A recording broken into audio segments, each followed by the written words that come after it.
Bismillahirrahmanirrahim. Assalamualaikum warahmatullahi wabarakatuh. Alhamdulillah. Allahumma salli ala sayyidina Muhammad wa ala ali sayyidina Muhammad.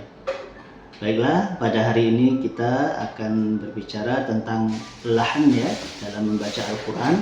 Tapi sebelum kita memulai, mari sama-sama kita awali dengan membaca Al-Fatihah.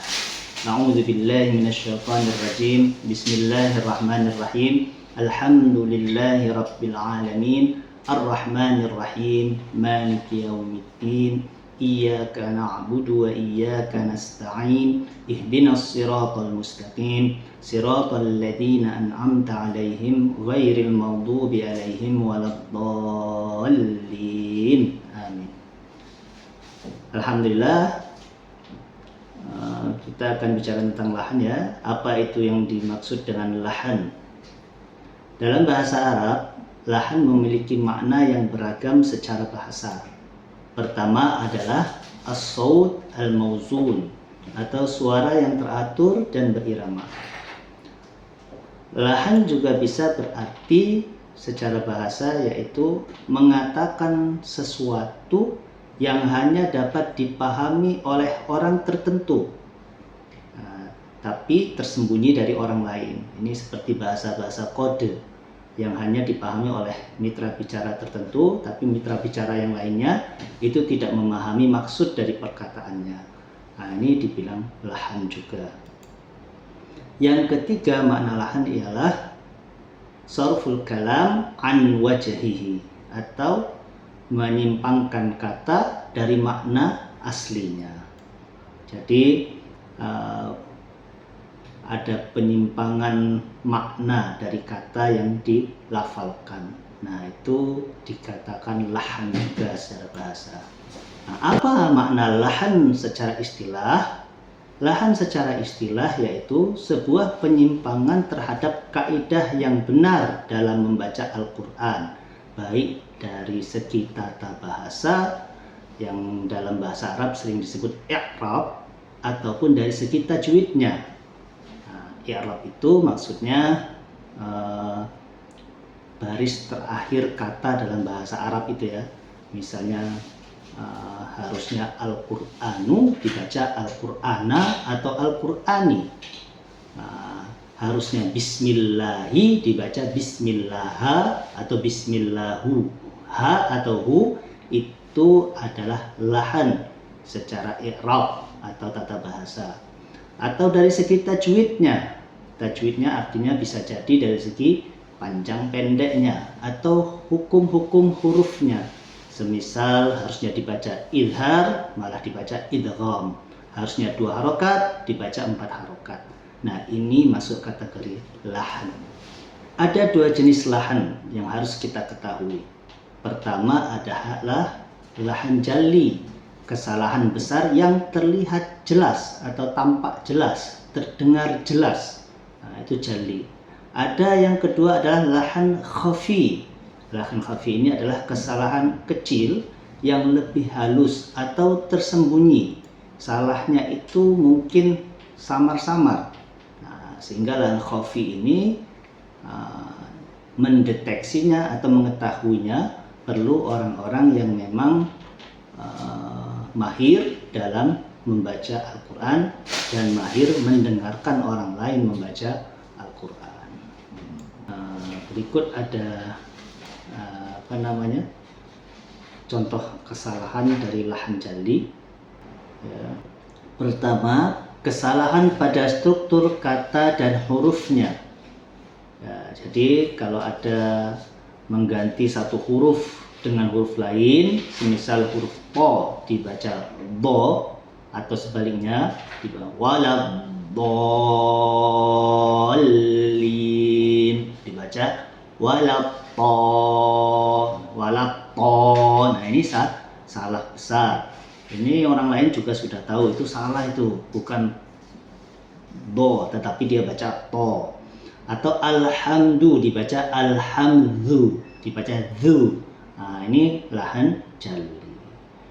Atau yang kedua adalah kesalahan pada harokat vokal yang bunyi. yang bunyinya A, bunyi I, bunyi U itu berubah. Nah, seperti seharusnya dibaca alhamdu, dia baca alhamdi. Nah, ini kan kesalahannya fatal. Harusnya dibaca U, dia membaca I, gitu ya. Oke, kita lanjut. Next. Hukum lahan jali adalah secara syariat lahan jali ini haram, dilarang keras. Kesalahan ini jika dilakukan dengan sengaja bisa mendapat atau mendatangkan dosa bagi pelakunya. Jadi harus hati-hati. Untuk menghindari itu, jadi kita harus membaca Al-Quran itu untuk sebagai beginner ya, pelan-pelan terlebih dahulu. Yang kedua, ada pendapat lain yang mengatakan tidak berdosa jika kesalahan dilakukan karena lupa atau ketidaktahuan. Jadi kalau dia lupa atau tidak tahu kalau itu satu kesalahan, maka tidak dianggap dosa. Syaratnya harus belajar, jangan tidak tahu terus. Kalau tidak tahu terus, nah ini tidak boleh. Oke ya. Next. Yang kedua adalah lahan khafi.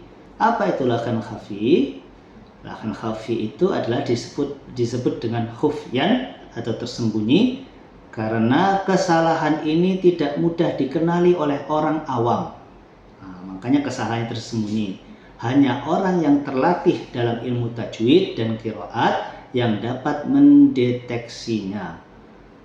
Itu disebut lahan khafi. Jadi lahan khafi ini samar sekali kadang. Orang-orang yang belum terbiasa mendengarkan kesalahan-kesalahan orang lain dalam membaca Al-Quran, biasanya tidak bisa mendeteksi kesalahan-kesalahan khafi ini.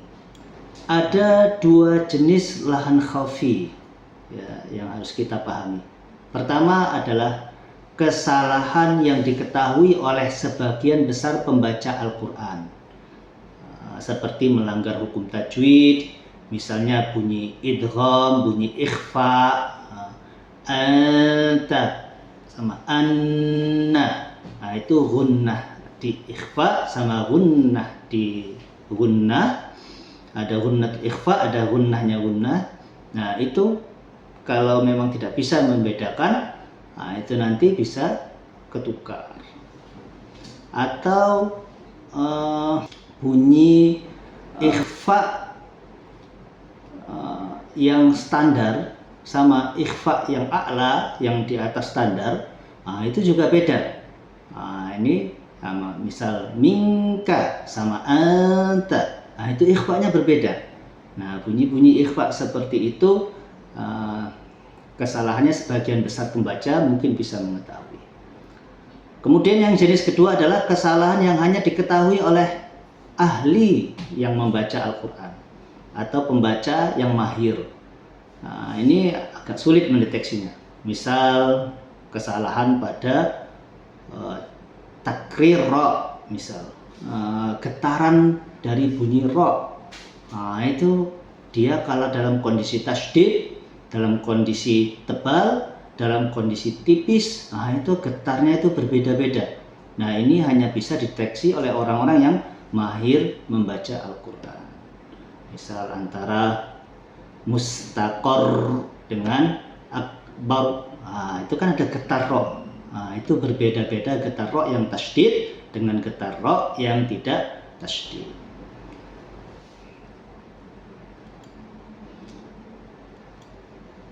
Berikut ada beberapa contoh kesalahan lahan khafi yang mungkin bisa kita pelajari ya. Pertama, mengulang suara huruf ro. Kemudian yang kedua itu adalah taglidul lamat atau menebalkan huruf lam. Jadi huruf lam yang seharusnya tipis menjadi tebal. Misal bismillah, itu jadi bismillah, bismillah, itu lamnya menjadi tebal. Itu hati-hati. Yang ketiga adalah menambah atau mengurangi panjang bacaan. Ziyadatul mat, panjang mat tidak sesuai dengan aturan. Panjang mat harusnya 2 harokat, dibaca 4 harokat. yang harusnya dia itu stabil, 2 harokatnya itu sesuai dengan bacaan tartil, dia 2 harokatnya kadang tartil, kadang 2 harokatnya baca tahqiq, bahkan ada yang hadar. Nah, itu kemudian bergetar suara saat membaca mat. Perpindahan nada suara dari satu tingkat ke tingkat lain saat membaca huruf mat. Nah, ini juga tidak diperkenankan, hampir sama dengan contoh yang sebelumnya. Kemudian berlebihan dalam gunnah atau huruf nun. Nah, ini mengubah nada suara gunnah pada huruf nun dengan cara menambah atau mengurangi kadar dengungnya. Jadi kadar dengung ini juga harus diperhatikan. Ya, tidak boleh kadar nun itu tidak stabil. Inna misal fabi ayyi ala'i rabbikuma tukadziban. Nah, tidak boleh ban. Nah, itu jangan berlebih-lebihan dalam membunyikan huruf nun. Kemudian tartis, mengayunkan suara secara berlebihan sehingga menambah harokat. Jadi jangan sampai harokat itu mengikuti nada suara sehingga harus menambah-nambah panjang karena mengikuti nada. Nah, ini tidak boleh.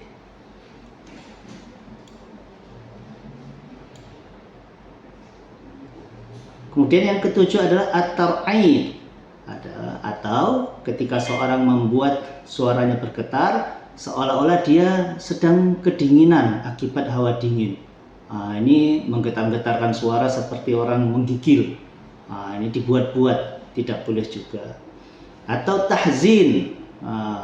Tahzin ini membaca Al-Quran dengan nada sedih seolah-olah dia sedang menangis, padahal itu dibuat-buat.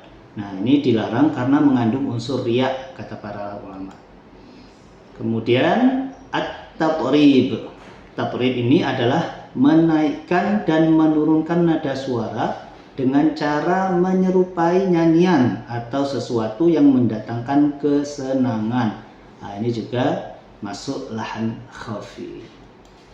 Ya, yang ke-10 adalah monyong saat huruf tebal berharokat fathah atau kasrah. Ini dilarang karena menambahkan gerakan yang tidak semestinya dalam pengucapan huruf. Nah, ini.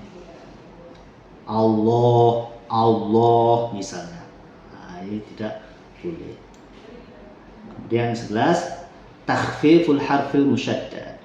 Jadi huruf-huruf yang harusnya syiddah itu malah tidak dibaca syiddah. Ini tidak boleh. Kemudian berhenti dengan harokat yang sempurna. Alhamdulillahi rabbil alamina ar-rahmanir rahimi. Nah, tidak boleh. Jadi harus waqaf itu dimatikan hurufnya. Baiklah. Ya, hukum lahan khafi ini seperti tidak termasuk kesalahan fardu ain, ya, yang mengancam atau dapat ancaman siksaan, tetapi tetap membuat orang khawatir akan dihukum. Atau kedua, semua perubahannya dilarang, tidak boleh. Meskipun tidak merusak makna, perubahan tersebut merusak pengucapan atau lafaz, menghilangkan keindahan bacaan dan merusak keserasian serta keindahan bunyi. Nah, itu lahan khafi ya. Jadi ada 2 hukum di lahan khafi ini. Pertama, tidak boleh betul. Yang kedua, masih ada keringanan, tapi tetap khawatir ada ancaman dosa. Sekian dan terima kasih. Mari sama-sama kita akhiri dengan hamdalah. Assalamualaikum warahmatullahi wabarakatuh.